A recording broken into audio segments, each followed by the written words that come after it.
안녕하세요. 최승윤 작가입니다. 오늘은 부동산 이야기를 해보려고 하는데요. 최근에 계속 서울 집값이 계속 올라갔다라는 이야기들이 나옵니다. 근데 또 어떤 뉴스를 보면은 또 서울의 어떤 부분들은 다시 또 하락하고 있다 막 이런 이야기들이 나와요. 그래서 사람들이 부동산이 다시 회복하고 있는 거 아니냐, 다시 집값이 올라가는 거 아니냐 막 이런 이야기들을 하는데 제가 다른 영상에서도 말씀드렸었지만 사실 양극화가 심해질 거라고 했었잖아요. 그래서 이 현상들이 어떻게 벌어지고 있는지 얘기를 한번 해보도록 하겠습니다. 그리고 사실 이거는 전체적으로는 죽어가고 있는 과정에 있는 거라고 볼 수가 있습니다. 자, 확실히 해야 될 거는 서울 집값이 상승을 했는데 그 집값이 상승을 하고 거래량이 좀 생긴 거는 강남입니다. 다른 지역들은 전혀 그런, 그러니까 지역에 따라서 좀 다르긴 하겠지만 어쨌든 강남 3구가 가장 집값이 회복도 됐고 거래량도 조금 상승을 하고 네, 그런 거죠. 자, 여기서 국가는 둔촌주공 살리기를 하고 서울 분양을 살리기를 합니다. 이거는 전체적인 심리 회복을 위한 거죠. 그러니까 지방 미분양 이런 기사들도 계속 나오고 있기는 하지만 조금 더 비중이 있는 거는 이제 서울에 있는 아파트들이란 말이에요. 아무래도 사람들이 가장 관심이 있으니까. 자, 근데 내가 지방에 사는 A씨라고 생각을 해보겠습니다. 나는 자산가예요. 지방에 살고 있는.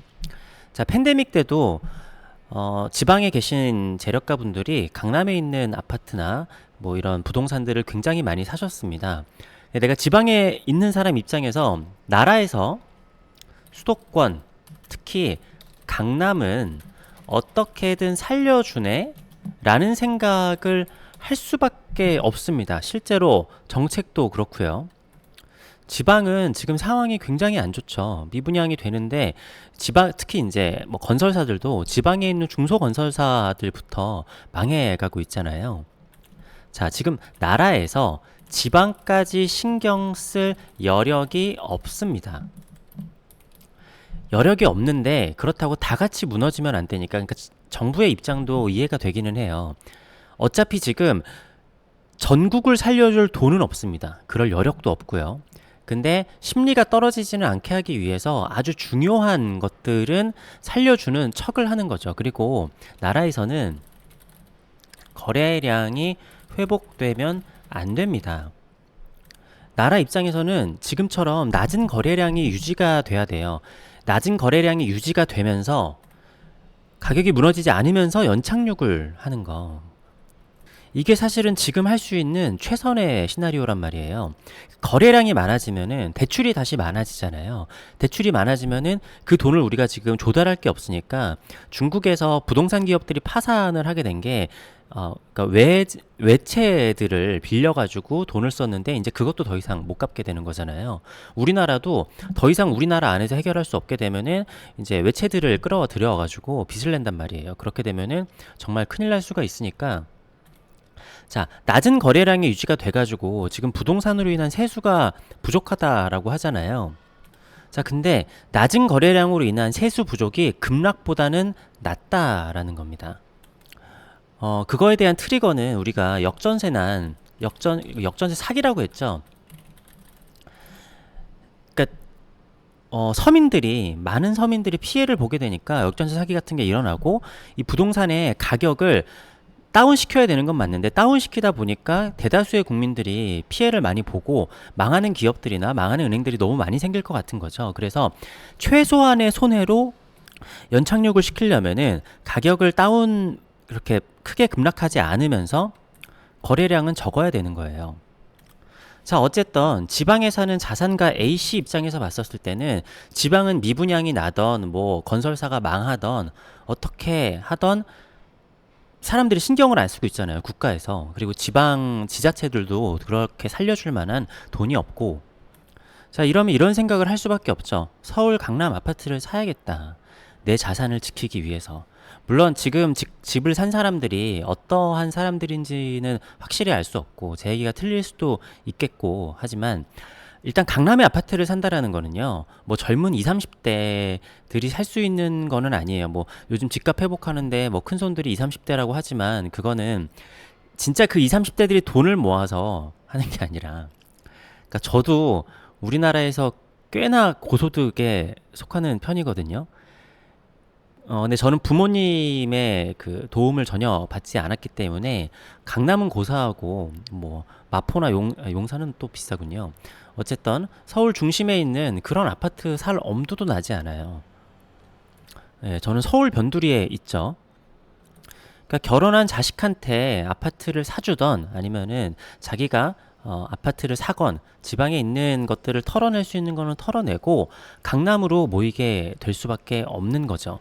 나라에서 어떻게든 강남은 살려주니까 주요 인사들이나 뭐 또 그런 부자들이나 이런 사람들이 또 강남에 다 몰려 있잖아요. 강남이나 용산 같은데.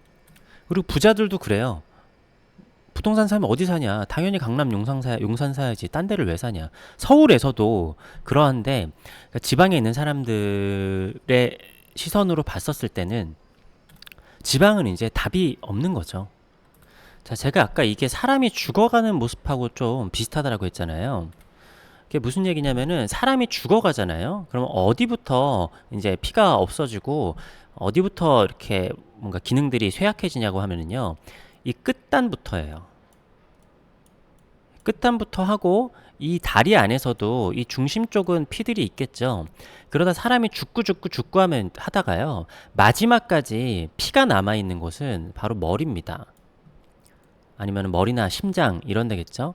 심장이 멈추고 나서도 마지막까지 남아 있는 게 여기 뇌예요. 뇌는 실제로 심장이 멈춘 후에도 어느 정도 시간까지는 좀 살아 있다라고 하죠. 몸속에 있는 피들이 더 이상 이 끝단이나 이런 데에다가 있으면 안 되겠다 해가지고 다 지금 뇌로 몰리고 있는 상황인 겁니다. 그리고 내 자신도 지금 요 뇌를 지키기에도 지금 버거워요. 손발끝이나 뭐 손톱이나 지금 이런 데에다가 신경 쓸 겨를이 없는 거죠. 그러니까 지금은 아마 지방의 아주 큰 도시의 주요 지역들은 괜찮을 수도 있을 거예요. 어느 정도 기간이 지나더라도 나중에도 어느 정도 괜찮을 수 있을 텐데 그 위세가 엄청 줄어들 겁니다. 그리고 지방에 있는 부자들도 확실히 알았죠. 무조건 부동산은 서울, 강남에 가야 된다. 무너지는 건설사들도 강남, 그러니까 서울이 아닌 지방 중소건설사들이 먼저 무너지고 있는 거고요. 그러니까 지금 부동산이 회복하고 있는 게 아닙니다. 사람들이 내 자산을 지키고 다른 부동산들은 더 이상 희망이 없다라고 생각하기 때문에 가장 그래도 가능성이 있는 그냥 강남으로 모이고 있을 뿐이에요. 그래서 서울에서도 그냥 강남 집값들만 다시 또 회복을 하고 오르고 있는 겁니다. 그러니까 제가 있는 서울 변두리만 해도 거래도 없고요. 뭐 없어요. 아무것도. 그리고 사람들이 뭐 거래량이 없어가지고 뭐 진짜 반등이 아니다 이런 얘기도 있는데 거래량이 없는 거는 저는 나라에서 어느 정도 의도를 하는 거다라고 생각을 합니다. 세수가 몇십 조가 덜 거쳤다고 하는데 제가 봤을 때 부동산이 경착륙을 해가지고 급락을 하게 되면은요 그거에 대한 경제 여파는 뭐 몇십 조에서 끝나는 게 아니라 몇백 조, 몇천 조의 단위로 그러니까 전국에 있는 부동산 가격이 다 같이 급락을 해버리고 그걸로 인한 여러 가지 은행 건들이 망하게 되면은 걷잡을 수 없게 되니까요. 네, 아무튼 오늘은 부동산이 회복해 가는 게 아니라 지금의 현상들은 지방이 소멸되어 가고 있는 것이란 이야기를 해봤습니다. 감사합니다.